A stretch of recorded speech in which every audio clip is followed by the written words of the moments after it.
So there is a match between the two teams in an IPL और दोनों teams के captains पहले decide करते हैं through toss who will going to bat first और who will going to bowl first. So Rohit Sharma the Indian team captain, here the captain of an IPL team Mumbai Indians, वो कहते हैं जब शिखर धवन टॉस करते हैं that I will go with the head. तो coin में head या टेल आने की जो चांसेस हैं वो बराबर है, और हेड भी आ सकता है, टेल भी आ सकता है, प्लेयर जीत भी सकता है, टॉस हार भी सकता है. सो ये जो कॉन्सेप्ट है कि किसी इवेंट के होने ना होने के चांसेस लगभग बराबर हैं, या कोई इवेंट कब होगा, किस सिस्टम के अकॉर्डिंग होगा, उसके कितने चांसेस होंगे, इस तरह की चीज़ें हम अपनी लाइफ में बहुत ज़्यादा ऑब्जर्व करते हैं. एक और एग्जांपल लें, जैसे थ्रो ऑफ दिस डाइस. अब इस डाइस में 6 फेसेस है और इन 6 फेसेस पर 6 डॉट्स हैं जो नंबर्स को रिप्रेजेंट करते हैं. तो जब आप डाइस थ्रो करेंगे तो कोई भी नंबर आ सकता है, किसी भी नंबर के आने के चांस है 1 to 6. प्लेयर तो चाहता है कि मैक्सिमम नंबर हमें मिले, बट सभी नंबर्स के चांसेस फेयर होते हैं, कोई भी नंबर आपके सामने आ सकता है. इस टाइप के एग्जांपल्स और इस टाइप की जो चीज़ें हैं हम मैथमेटिक्स में स्टडी करने वाले हैं. So I welcome you all teachers and students in this video lecture, जिसमें हम क्लास 10th मैथमेटिक्स का एक इम्पॉर्टेंट चैप्टर और बहुत ही इंटरेस्टिंग और फेमस चैप्टर जिसका नेम है प्रोबेबिलिटी, उसको डिस्कस करने वाले हैं, उसके बेसिक कॉन्सेप्ट्स को समझने वाले हैं. प्रोबेबिलिटी मैथमेटिक्स का एक इम्पॉर्टेंट चैप्टर है, बहुत ही फेमस चैप्टर है. इसको पढ़ने के बाद बच्चे इंजॉय भी करते हैं और ये चैप्टर बहुत ईजी भी लगता है. सो प्रोबेबिलिटी क्लास 10th के सिलेबस में जो एक इंपॉर्टेंट चैप्टर है, ये फ्यूचर मैथमेटिक्स क्लासेस में भी आपको पढ़ने को मिलेगा. तो लेट अस टॉक कि प्रोबेबिलिटी से बोर्ड एग्जाम में 10th क्लास में कितने मार्क्स के क्वेश्चन आते हैं. So you will get a 1 marks question from probability. You can also get a case based question. इसके अलावा 3 marks के भी क्वेश्चंस आते हैं और 2 marks के भी क्वेश्चंस सीबीएसई इस चैप्टर से पूछ लेता है. Now let us move ahead in this chapter और हम इसके बेसिक्स को समझते हैं कि हमारा चैप्टर प्रोबेबिलिटी ये हमसे क्या कहना चाहता है, और इसको समझते हैं, इसके इंटरेस्टिंग कॉन्सेप्ट्स को देखते हैं. तो let us start with what is probability. Probability होती क्या है? तो प्रोबेबिलिटी मैथमेटिक्स की वो ब्रांच है जिसमें हम मेजर करते हैं अनसर्टेनिटी को. इसकी uncertainty, occurrence of an event, किसी इवेंट के होने ना होने की जो अनसर्टेनिटी है, या किसी इवेंट के होने ना होने की जो सर्टेनिटी है, उसको हम स्टडी करते हैं यूजिंग नंबर्स की हेल्प से. इसे ही प्रोबेबिलिटी कहा जाता है. प्रोबेबिलिटी एक चांस का सिस्टम है, जैसे हमने अभी टॉस की कंडीशन में और थ्रो ऑफ एन डाइस की कंडीशन में देखा.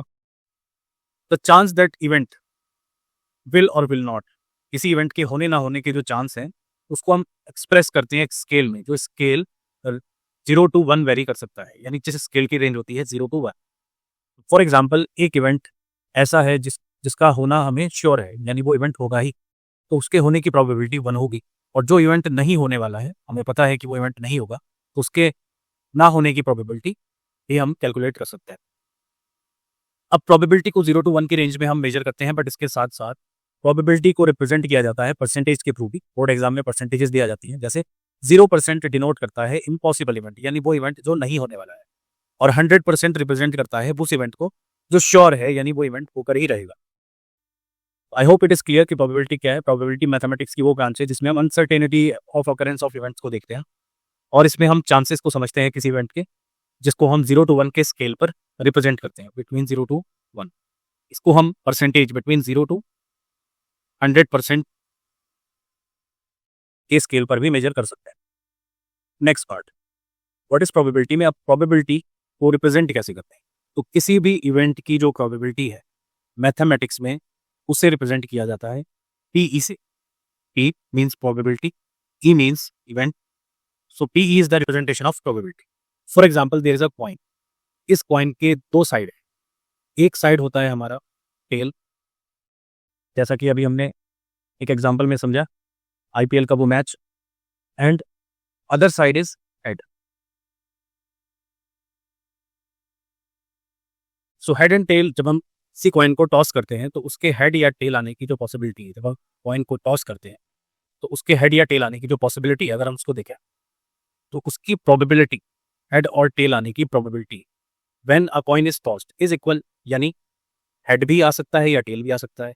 हेड के आने के चांसेस 50% और टेल के आने के चांसेस भी 50% है. तो जब आप कॉइन को टॉस करेंगे तो हेड की प्रोबेबिलिटी होगी 1/2 एंड टेल की प्रोबेबिलिटी भी 1/2, यानी 50-50% चांसेस है, इक्वल चांसेस। अगर आप इन दोनों को ऐड करें, probability of head and tail, तो प्रोबेबिलिटी ऑफ इवेंट हमें मिलता है जिसकी वैल्यू हो जाएगी 12। इट मीन्स किसी भी इवेंट के होने या ना होने की प्रोबेबिलिटी को अगर हम ऐड कर दें तो वो प्रोबेबिलिटी 1 के इक्वल हो जाएगी, क्योंकि उसमें दोनों चीज़ें या दोनों अनसर्टेनिटी हम समझ लेते हैं। प्रोबेबिलिटी का होना या प्रोबेबिलिटी में किसी इवेंट का होना या प्रोबेबिलिटी के अकॉर्डिंग किसी इवेंट का ना होना, इसको हम कैलकुलेट कर सकते हैं और इनका एडिशन 1 के इक्वल होता है। Now what is an event and outcome? Event या आउटकम क्या होगा? इवेंट को हम ऑलरेडी डिस्कस कर चुके हैं, आउटकम को भी समझते हैं। आउटकम का मतलब होता है आपको रिजल्ट क्या मिला, किसी काम का आपको रिजल्ट क्या मिला। तो outcome is the result of a random event. कोई एक इवेंट जो कि हमने रैंडमली किया है, जैसे for example tossing a coin और rolling of a dice. When we roll a dice, जब हम इसी डाइस को रोल करते हैं, getting a 6 is an outcome. तो उसमें किसी भी नंबर का आना, फॉर एग्जांपल 6, यानी उस पर 6 शो हो, ये एक आउटकम है, ये उसका रिजल्ट है। आई होप इट इज क्लियर। जब हम कॉइन को टॉस करते हैं तो उस पर हेड और टेल का आना एक आउटकम है, और जब हम डाइस को रोल करते हैं तो उस पर किसी एक नंबर, फॉर एग्जांपल 6 का आना भी एक आउटकम है। तो आउटकम मीन्स हम समझे कि आउटकम का मतलब होता है रिजल्ट।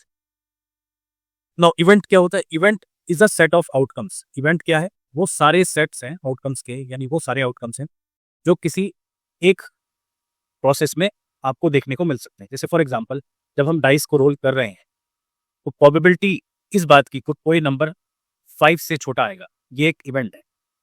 5 से छोटे तो 4 नंबर्स हो सकते हैं, 1, 2, 3 और 4। सो 1 का आना भी एक इवेंट है, 2 का आना भी एक इवेंट है, 3 का आना भी एक इवेंट है और 4 का आना भी एक इवेंट है। और 1, 2, 3, 4 ये अपने आप में आउटकम्स हैं। अगर 1 आया तो वो एक आउटकम है, 3 आया तो वो एक आउटकम। अब एक इंपॉर्टेंट नोट है, कोई भी इवेंट हमें एक सिंगल आउटकम देता है। किसी भी इवेंट का एक सिंगल आउटकम हो सकता है, यानी अगर आप किसी डाइस को थ्रो करेंगे तो उस पर कोई एक ही नंबर आएगा, यानी हमें इस आउटकम में एक ही रिजल्ट मिलेगा। ऐसा पॉसिबल नहीं है कि आपको दो रिजल्ट एक साथ देखने को मिले। सो इवेंट का एक सिंगल आउटकम होता है। आई होप ये दोनों वर्ड्स आपको क्लियर हो गए हैं। What is an event and what is an outcome? Outcome is the result and event वो सारे रिजल्ट्स का सेट है या वो सारे आउटकम्स का सेट है जिनकी पॉसिबिलिटी होती है। बट किसी भी एक इवेंट में एक सिंगल आउटकम ही हमें देखने को मिलता है। Now what is probability according to its formula? Probability को अब हम समझ चुके हैं, प्रोबेबिलिटी का फॉर्मूला देखते हैं किसके अकॉर्डिंग हम क्वेश्चन सॉल्व करेंगे। तो what is probability according to the formula? Number of outcomes favourable, यानी किसी भी इवेंट में कौन कौन से आउटकम्स आने के चांसेस है, to the number of all possible outcomes. अब इसको हम अगर ध्यान से समझे तो फॉर एग्जांपल हमारे पास ये बॉक्स है, इसमें रेड बॉल के आने के चांसेस अगर हम कैलकुलेट करें तो रेड बॉल का आना तो हमारा फेवरेबल आउटकम है। बट टोटल आउटकम्स क्या हो सकते हैं कि रेड और ब्लू में से कोई भी बॉल हम पिक कर सकते हैं। यहां पर हमें यह समझना है कि हमारा जो भी आउटकम होता है, here we assume that the outcome of the experiment are equally likely। equally likely का मतलब है कि किसी भी आउटकम के आने के चांसेस बराबर हो गए। कोई भी आउटकम हमें मिल सकता है, ऐसा नहीं कि कोई फिक्स्ड आउटकम ही आएगा, कोई फिक्स्ड पोर्शन ही आपको रिजल्ट में मिलेगा। आपको सारे सेट ऑफ आउटकम्स में से कोई भी एक आउटकम मिल सकता है, तो सबके आने के चांसेस फेयर है, इसीलिए हम आउटकम्स को इक्वली लाइकली कहते हैं। अगर आपको किसी आउटकम का पता है कि वो आउटकम ही आपको देखने को मिलेगा, तब उस केस में वो इवेंट का आउटकम इक्वली लाइकली नहीं कहा जा सकता। जैसे फॉर एग्जांपल हम इस बॉक्स का एग्जांपल लेते हैं, यहाँ पर red and blue ball. For example हमारे पास एक बास्केट है जिसमें 5 रेड एंड 7 ब्लू बॉल्स है और हमें कैलकुलेट करना है find the probability of picking up a red ball. Red ball के आने की प्रोबेबिलिटी क्या हो? क्लियर? अगर हम बॉक्स में अपना हाथ रखें और हमें पता ना हो कि रेड एंड ब्लू बॉल्स इस बॉक्स में कहाँ है, तो रेड बॉल के आने की प्रोबेबिलिटी क्या होगी, जबकि बॉक्स में टोटल 5 रेड बॉल्स हैं एंड 7 ब्लू बॉल्स। तो नंबर ऑफ पॉसिबल आउटकम्स यानी टोटल आउटकम्स, यानी कितनी बॉल्स हम पिकअप कर सकते हैं, तो that is equal to 5 + 7, 5 red balls plus 7 blue balls. तो टोटल पॉसिबल आउटकम्स हैं हमारे 12।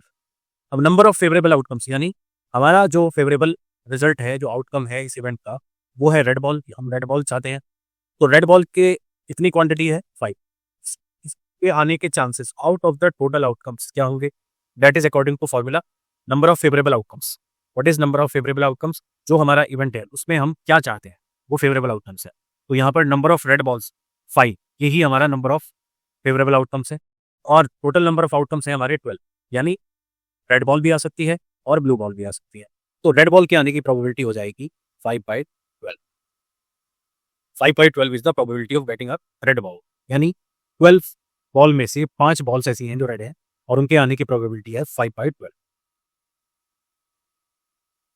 Now let us understand some other important concept, some other important points. Impossible event, ऐसा इवेंट जिसके होने के चांसेस 0 हैं, नो चांसेस ऑफ अकरिंग, उस event को इम्पॉसिबल इवेंट कहा जाता है और उसकी प्रोबेबिलिटी होती है 0। For example, the probability of getting a 7 on a roll of a die, इस डाई पर क्या आपको 7 नंबर मिल सकता है? पॉसिबल ही नहीं है, क्योंकि यहाँ पर 7 नंबर होते ही नहीं है। क्लियर है? तो इस इवेंट की प्रोबेबिलिटी, जब हम किसी डाइस पर 7 नंबर चाहते हैं, वो 0 होगी। As 7 can never be the outcome of the trial, किस ट्रायल का आउटकम 7 हो ही नहीं सकता। इसी तरह से the probability of rising of sun from the west, sun पश्चिम दिशा से निकलेगा की प्रोबेबिलिटी 0 है, क्योंकि हमें पता है कि ये जो इवेंट है ये होना पॉसिबल नहीं है। नेक्स्ट, श्योर इवेंट, ऐसा इवेंट जिसके होने की प्रोबेबिलिटी 100% है, जो होकर ही रहेगा। जैसे what is the probability of a number obtained after throwing a dice is less than 7, किसी डाइस में लेस देन 7 नंबर आने की प्रोबेबिलिटी क्या है? तो लेस देन 7 तो सारे ही नंबर्स होते हैं किसी भी डाइस में लेस देन 7 नंबर आने की प्रोबेबिलिटी है 100%, क्योंकि आपको जो भी रिजल्ट मिलेगा वो लेस देन 7 ही होगा। अगर हम इसको फॉर्मूला के अकॉर्डिंग देखें तो पॉसिबल आउटकम 6 होंगे, क्योंकि 6 नंबर आ सकते हैं, और टोटल आउटकम्स भी 6 होंगे, तो फॉर्मूला के अकॉर्डिंग भी हमें जो रिजल्ट मिलेगा वो 1 ही होगा। तो ऐसा इवेंट जो इम्पॉसिबल है उसके आने की प्रोबेबिलिटी 0, और वो इवेंट जो श्योर है, जिसकी होने की प्रोबेबिलिटी 100% है, उस इवेंट की प्रोबेबिलिटी को हम 1 से रिप्रेजेंट करते हैं। एक और एग्जांपल हम देख सकते हैं, सन के ईस्ट डायरेक्शन से राइज होने की प्रोबेबिलिटी 1 होगी, क्योंकि सन ऑब्वियस है ईस्ट डायरेक्शन से राइज होता है, और सनसेट की probability on the west side भी 1 ही होगी, क्योंकि सूरज पश्चिम दिशा में झुका है। So now it is clear to you. अब तक हम probability, event, outcomes, impossible event, sure event, इनके बेसिक कॉन्सेप्ट्स को समझ चुके हैं। Now let us move head to the next important term, complementary event. Complementary का मतलब होता है पूरक, बट कॉम्प्लीमेंट्री को अगर हम इवेंट्स के हिसाब से देखें, जैसे फॉर एग्जांपल यहाँ पर हमारे पास कॉइन है जिसके 2 साइड है, हेड एंड टेल। हेड आने की प्रोबेबिलिटी 50%, टेल आने की प्रोबेबिलिटी भी 50%। सो हेड का कॉम्प्लीमेंट्री इवेंट होगा tail. Now let us understand it. Complementary events वो इवेंट्स के आउटकम्स है किसी भी इवेंट में that are the only 2 possible outcomes. Complementary events are 2 outcomes, ये 2 आउटकम्स हैं किसी भी इवेंट में, जो कि 2 ही पॉसिबल आउटकम्स हैं, यानी किसी इवेंट के 2 ही पॉसिबल आउटकम्स हो सकते हैं। जैसे कि कॉइन को फ्लिप करना, कॉइन को टॉस करना, जिसमें आने के चांसेस हेड और टेल के ही होंगे, कोई तीसरा आउटकम आपको नहीं मिल सकता। फॉर एग्जाम्पल, एक इवेंट है जिसके आने की प्रोबेबिलिटी पी है, और एक इवेंट है जिसके ना आने की प्रोबेबिलिटी पी एन है, तो इन दोनों का सम हो जाएगा 1, जहां पर ई इवेंट और एन इवेंट ये दोनों एक दूसरे के कॉम्प्लीमेंट्री इवेंट्स। ई रिप्रेजेंट करता है उस इवेंट को जो पॉसिबल है, और एन रिप्रेजेंट करता है उसके अपोजिट इवेंट को जो नॉट। चांसेस तो दोनों के होंगे, बट हम इनको रिप्रेजेंट कर रहे हैं ई एंड एन से। For example, the chances of getting और the probability of getting tail is 50%, तो इसका कॉम्प्लीमेंट्री इवेंट होगा प्रोबेबिलिटी ऑफ गेटिंग हेड, वो भी 50% होगा। दोनों को अगर हम ऐड करें तो दोनों के आने की प्रोबेबिलिटी होगी 1, जहां पर हेड के आने की प्रोबेबिलिटी और टेल के आने की प्रोबेबिलिटी ये दोनों कॉम्प्लीमेंट्री इवेंट्स हैं। I hope it is clear to you what is complementary event. One more thing you have to be very clear in your mind कि प्रोबेबिलिटी ऑफ कॉम्प्लीमेंट्री इवेंट्स का sum 1 होता है। ये concept exam में हम use करते हैं। अगर आपको एक इवेंट गिवन है और आप चाहते हैं दूसरे इवेंट की प्रोबेबिलिटी फाइंड करना, तो आप जिस इवेंट की प्रोबेबिलिटी जानते हैं उसे 1 से सब्ट्रैक्ट करेंगे, तो आपको कॉम्प्लीमेंट्री इवेंट की प्रोबेबिलिटी आपके रिजल्ट में देखने को मिलेगी। So it will help you in exam में। ये कॉन्सेप्ट आपको एग्जाम में हेल्प करता है, जिससे आप कॉम्प्लीमेंट्री इवेंट की एक प्रोबेबिलिटी फाइंड कर सकते हैं और आपको कैलकुलेशन नहीं करनी पड़ेगी। Now let us understand the next concept, what is random experiment. Random experiment, so जब एक एक्सपेरिमेंट सेटिस्फाई करता है इन 2 कंडीशंस को, तो उसे हम रैंडम इवेंट कहते हैं। वो 2 कंडीशंस क्या है? It has more than 1 possible outcomes, इसके एक से ज़्यादा पॉसिबल आउटकम्स, यानी अगर एक से ज़्यादा पॉसिबल आउटकम्स होंगे और उनके आने के चांसेस फेयर होंगे, तो ही हम उस इवेंट को रैंडम इवेंट कहेंगे। अगर इवेंट के होने में सिर्फ एक सिंगल आउटकम है तो वो रैंडम इवेंट नहीं हुआ, क्योंकि हमें उसके होने के सारे चांसेस के बारे में पता है। Next, it is not possible to predict the outcome, आप ये ना बता पाए कि अब जो आपको आउटकम मिलने वाला है वो क्या होगा। पहले से आप बता ही ना पाएँ कि जो आउटकम आपको मिलने वाला है वो क्या होगा। फॉर एग्जाम्पल जब आप कॉइन को टॉस करते हैं तो हेड एंड टेल के आने के चांसेस 50-50% होते हैं, बट टॉसिंग के समय आप नहीं बता सकते कि हेड आएगा या टेल आएगा, वो एक रैंडम इवेंट है। Now let us understand sample space. Sample space का मतलब होता है वो सारे पॉसिबल आउटकम्स का कलेक्शन जो किसी इवेंट में होंगे। सारे पॉसिबल आउटकम्स का कलेक्शन जो किसी इवेंट में हो सकते हैं। जैसे डाइस को अगर हम थ्रो करते हैं तो उसमें 6 पॉसिबल आउटकम्स हैं और ये सैंपल स्पेस है हमारे throw of a single dice का। सैंपल पॉइंट क्या होता है? Each element of a sample space, यानी फॉर एग्जाम्पल 1 एक एलिमेंट है सैंपल स्पेस का, 2 भी एक एलिमेंट है सैंपल स्पेस का, ऐसे अप टू 6 जो नंबर है वो हमारे सैंपल स्पेस का एक एलिमेंट है। इक्वली लाइकली का मतलब हम समझ चुके हैं, किसी भी इवेंट में किसी आउटकम के होने के चांसेस इक्वल है। Equally likely means that each outcome of an experiment occurs equally probably, यानी सभी के चांसेस बराबर है, किसी भी एक इवेंट के होने के चांसेस बराबर है। जैसे अगर हम डाइस को थ्रो करें तो 1 के आने की प्रोबेबिलिटी क्या होगी? 1/6। 2 के आने की प्रोबेबिलिटी क्या होगी? वो भी 1/6। पॉसिबल आउटकम्स क्या है? 1 एंड 2। तो 1 के आने के चांसेस हैं 1/6, 2 के भी आने के चांसेस हैं 1/6। तो ये इक्वली लाइकली इवेंट है और इसमें सैंपल स्पेस होगा आपका total numbers 1 to 6। I hope it is clear कि रैंडम इवेंट, सैंपल स्पेस और सैंपल पॉइंट क्या होते हैं। रैंडम इवेंट वो इवेंट जिसमें एक से ज़्यादा पॉसिबल आउटकम्स हों और किसी भी आउटकम को आप प्रिडिक्ट ना कर सकें पहले से कौन सा आउटकम आने वाला है। हाँ, आपको ये पता हो सकता है कितने पॉसिबल आउटकम्स हो सकते हैं। Now let us move ahead to the sample space of a coin. जब हम कॉइन को टॉस करते हैं उस केस में कितने sample space possible? If we toss 1 coin, अगर हम केवल एक कॉइन को ही टॉस करते हैं तो उस केस में जो पॉसिबल आउटकम्स हो जाएंगे हमारे वो होंगे हेड एंड टेल। बट अगर हम 2 कॉइन्स को टॉस करते हैं तो पॉसिबल आउटकम्स हमारे बढ़ जाएंगे। दोनों कॉइन्स में हेड भी आ सकता है, दोनों कॉइन्स में टेल आ सकता है।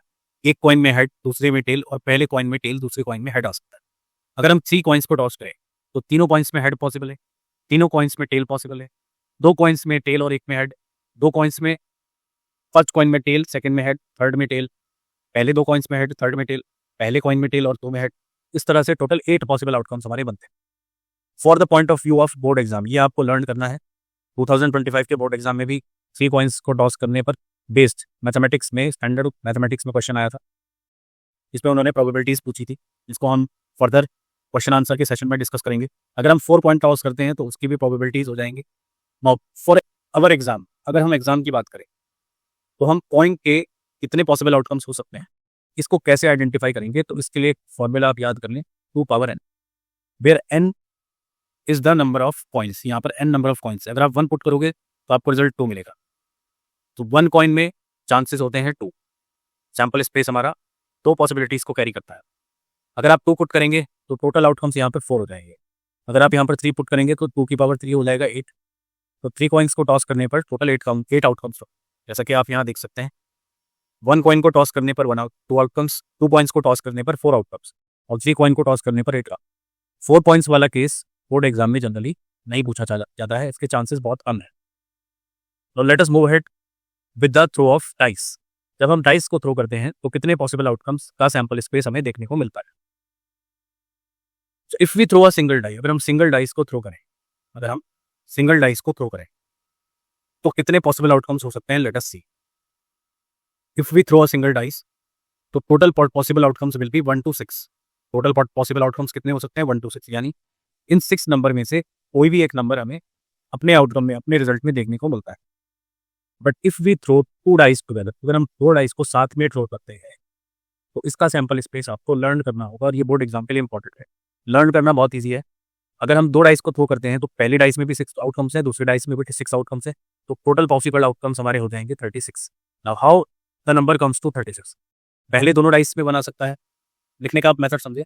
एक डाइस के नंबर को आप फिक्स कर दीजिए और दूसरे डाइस के नंबर को चेंज करते जाइए। जैसे पहले डाइस में नंबर 1 आ सकता है, दूसरे डाइस में भी नंबर 1 आ सकता है। पहले डाइस में नंबर 1 को फिक्स कर दें, अब दूसरे डाइस में 2 हो सकता है 1 के साथ, 3 भी हो सकता है, 4 भी हो सकता है, 5 भी हो सकता है, 6 भी हो सकता है।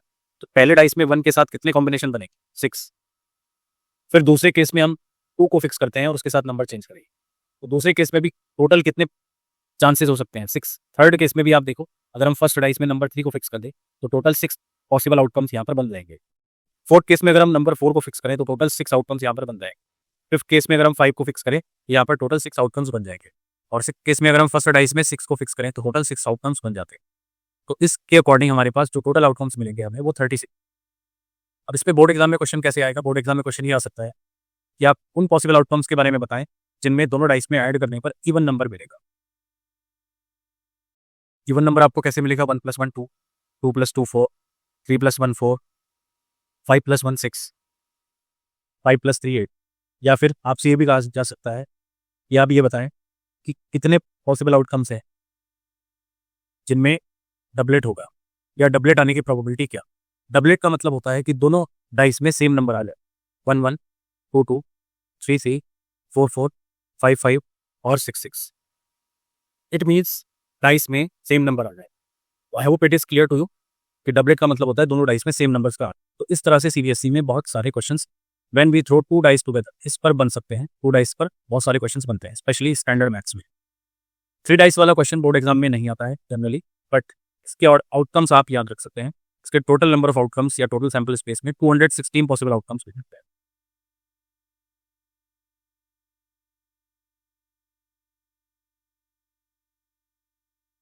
तो स्टूडेंट्स आप क्लियरली यहाँ पर देख सकते हैं, अगर हम सिंगल डाइस को थ्रो करते हैं then there are 6 possible outcomes, 1 2 3 4 5 and 6।